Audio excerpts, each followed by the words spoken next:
अस्सलाम वालेकुम वरहमतुल्लाहि वबरकातुह। मेरा नाम आयशा उमैर है। आज मैं आप सबको एक कहानी सुनाने जा रही हूँ। ये कहानी हम सबके प्यारे नबी सल्लल्लाहु अलैहि वसल्लम और एक बूढ़ी औरत के बारे में है।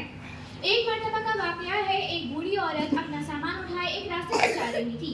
उसके लिए इस उम्र में सामान उठाना काफ़ी मुश्किल हो रहा था, लेकिन वो अपनी तरफ से पूरी कोशिश कर रही थी। आप सल्लल्लाहु अलैहि वसल्लम का भी उसी रास्ते से गुजर हुआ। आप सल्लल्लाहु अलैहि वसल्लम की मुलाकात जब उस बूढ़ी औरत से हुई तो आप सल्लल्लाहु अलैहि वसल्लम फरमाने लगे, लाओ अम्मा, तुम अपना सामान मुझे दे दो, मैं तुम्हारी मदद करना चाहता हूँ। बूढ़ी औरत ने पहले तो इनकार किया, लेकिन बाद में अपना सामान आप सल्लल्लाहु अलैहि वसल्लम को उठाने की इजाज़त दे दी। रास्ता काफ़ी मुख्तसर था। आप सल्लल्लाहु अलैहि वसल्लम और बूढ़ी औरत दोनों बातें करते हुए जा रहे थे। बूढ़ी औरत आप सल्लल्लाहु अलैहि वसल्लम के बारे में ही बात कर रही थी। बूढ़ी औरत आप सल्लल्लाहु अलैहि वसल्लम से कह रही थी, बेटे मैं तुम्हें आज एक बात समझाना चाहती हूँ जिसे जानकर तुम बहुत ज़्यादा हैरान हो जाओगे। बेटे, आज जिस शख्स की वजह से मुझे अपना घर बार अपना ख़ानदान छोड़ना पड़ रहा है, वो भी इस उम्र में, वो सिर्फ एक इंसान है, वो है मोहम्मद। आप सल्लल्लाहु अलैहि वसल्लम सारी बातें खामोशी से सुनते रहे।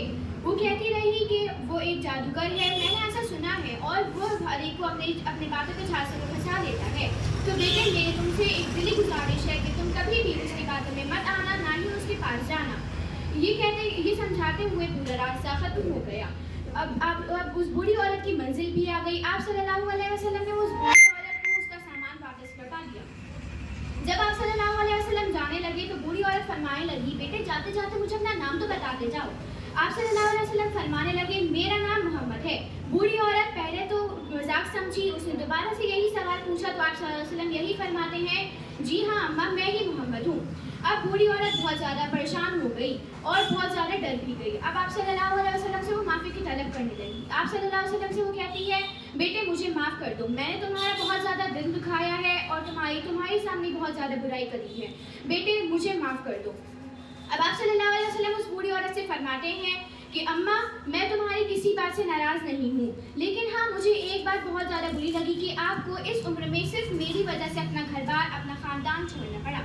तो मेरी प्यारी और इस बात को सुनकर बूढ़ी औरत ने इस्लाम कबूल कर लिया। तो मेरी प्यारी बहनों, हमें इस कहानी से ये सीख मिलती है कि हमें हमारे सामने हमारी बुराई कोई भी कर रहा है या हमारे पीठ पीछे कोई कर रहा है और हमें किसी के ज़रिए हमारी बात पता चल रही है, तो प्यारी बहनों हमें उससे कुछ नहीं कहना चाहिए, हमें सिर्फ और सिर्फ सब्र से काम लेना चाहिए। हमारे अंदर बर्दाश्त की क़ुव्वत होनी चाहिए, क्योंकि अल्लाह ताला हमारे सब्र के बदले में हमें हमारे सामने उस आदमी को लाकर खड़ा कर देगा जिसने हमारी बुराई करी है और हमसे माफ़ी मांगेगा।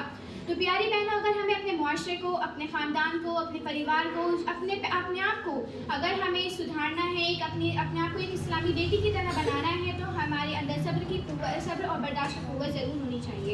अल्लाह ताला हमें सब्र करने की और बर्दाश्त की क़ुव्वत, अमल, तौफ़ीक़ अता फ़रमाए। आमीन। व आखिर दावाना अनिल हम्दुलिल्लाहि रब्बिल आलमीन।